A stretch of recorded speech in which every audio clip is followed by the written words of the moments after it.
கணவன் மனைவி தாம்பத்திய சுகம், சுகஸ்தானம் என்று சொல்லக்கூடிய 4ஆம் இடம். ஒருவருடைய ஜாதகத்திலே 7ஆம் இடம், ஆணுடைய ஜாதகத்திலே 7ஆம் இடம் மனைவி, மனைவியினுடைய ஜாதகத்திலே 7ஆம் இடம் கணவன்.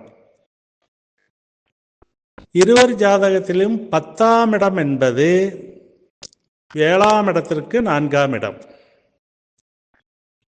அது சுகஸ்தானத்தை குறிக்கும். 7ஆம் இடத்திற்கு 4ஆம் இடம் 10ஆம் இடமாக வரும். அது சுகஸ்தானத்தை குறிக்கும். இப்பொழுது ஜாதகத்தை நாம் கிரக ஆய்வு செய்யும் பொழுது முக்கியமாக இதை பார்க்க வேண்டும். இந்த காலகட்டத்திலே இது மிக மிக அவசியமான ஒரு விதி. அதாவது ஒருவருடைய ஜாதகத்திலே 10ஆம் அதிபதி அடுத்தவருடைய ஜாதகத்திலே நீசம் அடையக்கூடாது.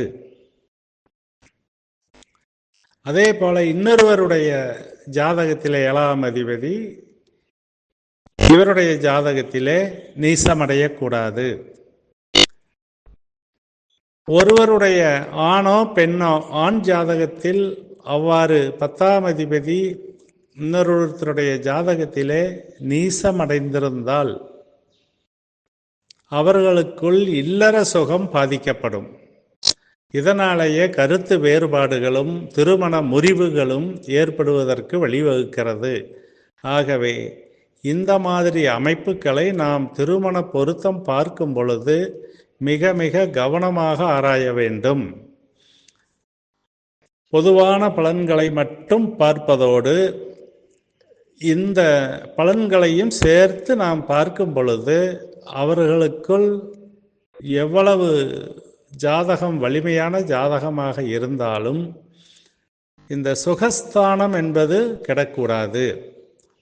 ஆகவே ஆண் பெண் ஜாதகங்களை இணைக்கும் பொழுது நாம் மிக மிக முக்கியமாக இதை நாம் ஜோதிடர்களானாலும் சரி, பெற்றோர்கள் ஜோதிடர்களிடையே ஜாதகத்தை கொடுத்து பார்க்கும் பொழுது இந்த அமைப்பு உள்ளதா என்று கேட்பதும் மிகவும் சிறப்பு. ஜோதிடர்களும் ஜோதிட ஆர்வலர்களும்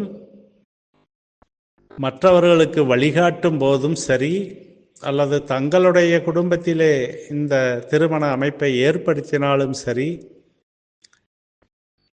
இந்த விதிகளை சற்று பொருத்தி பார்த்து அவர்களை இணைப்பது மிகவும் சிறந்தது.